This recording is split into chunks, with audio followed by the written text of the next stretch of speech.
ஒருத்தர் கைலாசத்துக்கு வந்து பிரம்மச்சரியம் எடுத்தார். அவர் என்கிட்ட கேட்ட கேள்வி, சில நேரத்துல சன்னியாசத்தை ஆழமா நீங்க உலகத்துக்கு சொல்றீங்க, இது காரணம் என்ன சாமி? ரொம்ப கேஷுவலா, ரொம்ப ஸ்வீட்டா, ஜாலியா நான் சொன்னேன். ரொம்ப அழகான பொண்ணை கட்டிக்காத, அடுத்த மாசப்படுவான். ரொம்ப அசிங்கமான பொண்ணையும் கட்டிக்காத, நாளைக்கு உனக்கே பிடிக்காம போயிடும். உன்னை விட உயரமா இருக்கிற பொண்ணை கட்டிக்காத, அவகிட்ட அண்ணாந்து பேசிய கழுத்து சுளிக்கிடும். குள்ளமா இருக்கிற பொண்ணை கட்டிக்காத, குனிஞ்ச தலை நிமிரவே முடியாது. குண்டான பொண்ணை கட்டிக்காத, அவ தீனிக்கும் வருமானம் பத்தாது. ஒல்லியான பொண்ணை கட்டிக்காத, வீட்டுக்குள்ள எங்கன்னு போய் தேடுவ அவளை.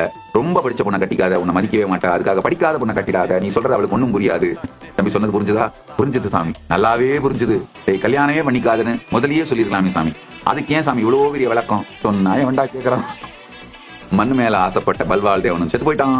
பொண்ணு மேல ஆசைப்பட்ட பாகுபலியும் செத்து போயிட்டான். எது மேலேயும் ஆசைப்படாத கட்டப்பா தான் கடைசி வரைக்கும் இருந்தான் பார்ப்பா. போலித்தனமான கெட்டப்பா வாழ்றத கட்டப்பா வாழ்ந்துட்டு போயிடலாம்ல. போய்யா.